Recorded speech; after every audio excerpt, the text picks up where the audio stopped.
Une personnalité manipulatrice, qu'est-ce que c'est? C'est vrai qu'on a tous été, une fois ou l'autre, confrontés à une personnalité manipulatrice dans un milieu professionnel, dans sa famille, dans un cercle amical. Ce qui est important, c'est de savoir la reconnaître, ce qui n'est pas toujours évident, et puis bien sûr savoir s'en protéger. Alors quels sont les signes principaux, les signes particuliers de la personnalité manipulatrice? Alors c'est avant tout le pouvoir.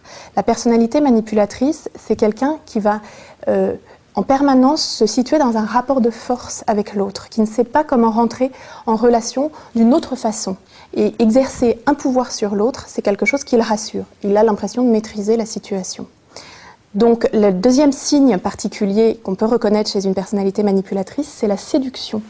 Évidemment, c'est souvent quelqu'un de charmant, de très séduisant, qui a beaucoup de bagou, qui s'exprime bien, qui a un charisme et qui va toujours utiliser son charisme pour développer toute une panoplie de comportements afin toujours, évidemment, d'obtenir ce qu'il veut. Il faut toujours penser que ce n'est jamais des véritables qualités qu'il a, c'est toujours un rôle qu'il joue et qu'il maîtrise à merveille. Donc le temps qu'on s'en aperçoive, souvent il se passe du temps. Troisième signe particulier de la personnalité manipulatrice, c'est la domination.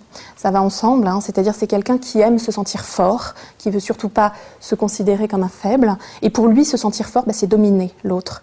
Et dominer l'autre, ça peut être de plein de façons différentes. C'est très souvent, ça passe, on va le voir par l'humiliation, par une façon de dévaloriser les autres, de toujours se situer au-dessus, afin évidemment de les utiliser pour satisfaire ses besoins. Donc il se sent fort et c'est assez paradoxal parce qu'il croit dominer les autres et en réalité, sans le savoir, il est lui-même dominé par ses propres passions, ses propres désirs narcissiques.